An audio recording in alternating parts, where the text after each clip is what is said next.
ఇక నిజామాబాద్ వెళ్దాం. నిజామాబాద్లో వినాయక చవితి సందడికి సంబంధించి మరింత సమాచారాన్ని మా ప్రతినిధి శ్రీపతి అందిస్తారు. ఉమ్మడి నిజామాబాద్ జిల్లాలో వినాయక చవితి వేడుకలు కన్నుల పండుగగా జరుగుతున్నాయి. ఉదయం నుంచే మార్కెట్లన్నీ కిటకిటలాడుతున్నాయి. ఇటు నిజామాబాద్ అలాగే కామారెడ్డి జిల్లాలో వినాయకుల సందడి కొనసాగుతుంది. మనం చూస్తున్నాం ప్రస్తుతం నిజామాబాద్ నగరంలోని కంఠేశ్వర్ ప్రాంతంలో మనం ఉన్నాం. ఇక్కడ చూసుకుంటే వందలాది వినాయక విగ్రహాలు కొనుగోలు చేయడానికి ప్రజలంతా కూడా గుమిగూడిన పరిస్థితి కనిపిస్తుంది. అలాగే కొనడానికి బేరసారాలు కూడా జరుగుతున్నాయి.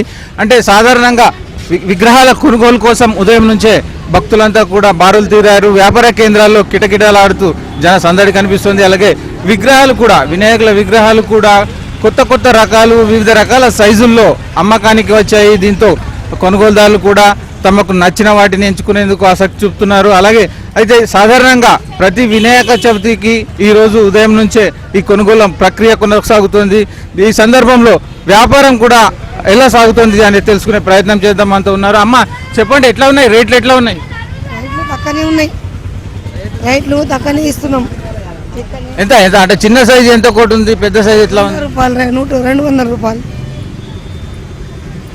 లాస్ట్ ఇయర్ అంటే పోయిన సంవత్సరంతో పోల్చుకుంటే ఎట్లా ఉంది వ్యాపారం? బాగుందా, తగ్గినాయా, పెరిగినాయి? తగ్గింది. వ్యాపారం ఏం లేవు. పోయిన సంవత్సరం మంచిగా ఉంటే జరా, ఈ సంవత్సరం ఏం లేవు. ఏమో గిరాకులు కనిపిస్తలేదు.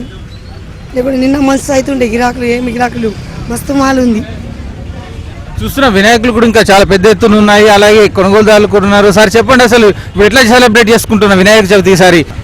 సార్ ఇక్కడ మేము పోయినసారి సందడి కంటే ఈసారి సందడి చాలా తక్కువ ఉన్నది.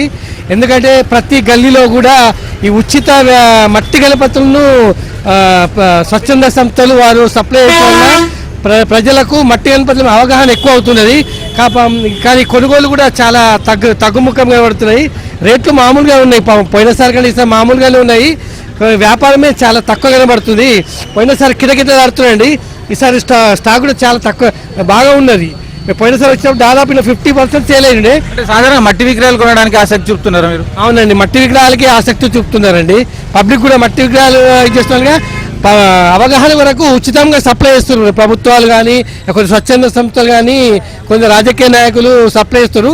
వాటికి ఆధారం ఎక్కువ ఉందండి, వీటికి చాలా సేల్ తక్కువ ఉందండి. స్టాక్ కూడా పాపం అట్లే ఉన్నట్టుందండి. నేను కొనడానికి వచ్చినామండి మేము. అయితే వినాయక విగ్రహాల కొనుగోలుకు సంబంధించి మట్టి విగ్రహాల వైపే మొగ్గు చూపుతున్న పరిస్థితి కనిపిస్తుంది. అయితే వినాయక విగ్రహాలను కొనుగోలు చేయడంతో పాటు అలాగే పూలు, పళ్ళు తదితర వ్యాపార కేంద్రాలకు సంబంధించిన సందడి కూడా ఇక్కడ కనిపిస్తుంది. అయితే సాధారణంగా ఉదయం మొదలయ్యే ఈ ప్రక్రియ రాత్రి వరకు కొనసాగుతుంది. వినాయక మండపాలు అలాగే ఇళ్లలో జరిగే పూజా కార్యక్రమాలు కూడా రాత్రి వరకు కొనసాగే అవకాశం ఉంది. మొత్తంగా ఇటు నిజామాబాద్ నగరం అలాగే కామారెడ్డి జిల్లా కేంద్రంలో ఈ వినాయక సందడి హడావిడి మొత్తం ప్రజలను అలాగే స్థానిక భక్తులను కూడా ఆనంద డోలికలో చూస్తుందని చెప్పుకోవచ్చు. ఇది నిజామాబాద్ జిల్లాలో తాజా పరిస్థితి. వీడియో జర్నలిస్ట్తో శ్రీపతి, ఏబిన్ ఆంధ్రజ్యోతి.